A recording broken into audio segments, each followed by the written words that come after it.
Poverty, part of our lecture series on inequality. In this video, we'll discuss what poverty looks like in the United States and how we measure poverty in both absolute and relative terms. Poverty comes from the same Latin word as poor, and it refers to people of low economic status in the United States, what we used to call the extreme poor. Now, again, I'm not going to discuss worldwide people of low economic status. America's poor tend to be better off than most of the world's people of low economic status, but I'm going to focus here on the United States. The poverty rate, as measured by the government, has been pretty stable over time. Since the mid-60s, the poverty rate has been kind of flat, and in 2017, the poverty rate was about 12.3%. While that's stable, that still means that about 1 in 8 Americans is underneath this poverty rate. Now, what is the poverty rate? And the poverty rate changes and is adjusted for inflation. So I put here the latest Federal Register. It's a direct cut and paste, the 2020 poverty guidelines. And you can see that based on the number of persons in the household, the poverty rate changes. If there's a single person living by themselves, the poverty rate is $13,000. Now, if you've ever had to live on your own, you can imagine that making about $1,100 a month is not really a big amount to live on. So you can see that it would be very hard to live on. For some people, it'd be hard to live on even double that amount. But this is the federal poverty rate. This is an absolute measure. This is the government measures this as what it would take to afford a minimal basket of goods in 1965. Now, this is a useful measure because it's consistent across time, and we can sort of see how the poverty rate has evolved over time. But it's sort of not a useful measure because the overall standard of living of Americans has changed over time.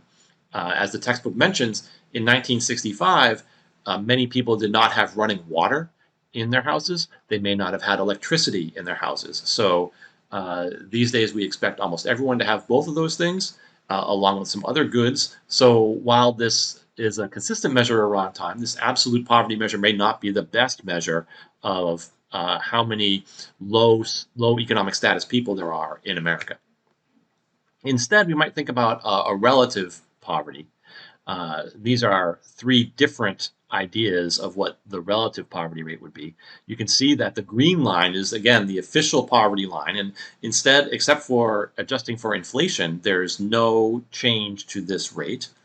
Then you can also imagine that taking the median family income, in other words, if you arranged every single person in order of income and took the middle person, that's the median, half of that median income would be about $38,000 in 2017, so that's above the poverty rate. And then you can also think about asking people in surveys, what's the smallest amount of money a family of 4 needs to get by in your community? And the answer in 2017 to that survey was $61,000.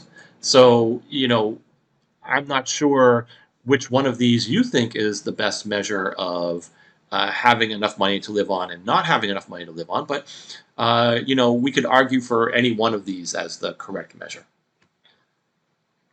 Poverty affects different races and demographics differently, and you can see that as opposed to white families and Asian families, there's a much higher percentage of Hispanic and Black families that are in poverty. While senior poverty has been mostly taken care of through Social Security, still children have a very high rate of poverty. And again, at 17.5%, that means that 1 out of every 6 children in America lives in poverty. Also, you can see that married couples have a much lower incidence of poverty, while single parent families have a much greater incidence of poverty, and especially single mothers have families that about a quarter of them are in poverty. And you can also see that people that are full-time workers are unlikely to be in poverty, but people who have temporary or intermittent work, and certainly people who have no work, are more commonly in poverty. Now, these are all measures of poverty using income, but another way we could measure poverty is through something called food insecurity.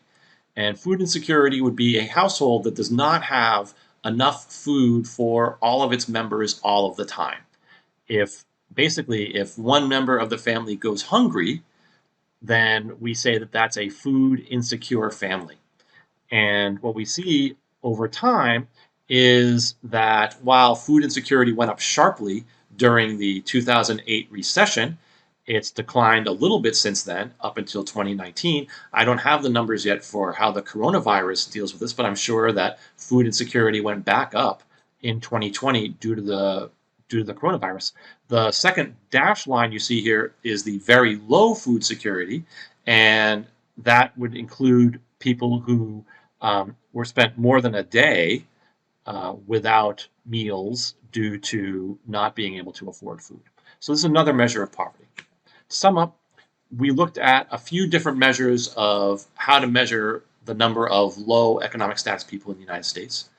Now that we've measured them, the government has implemented several policies to try to assist these people, and I'll talk about that in a later video. Thank you.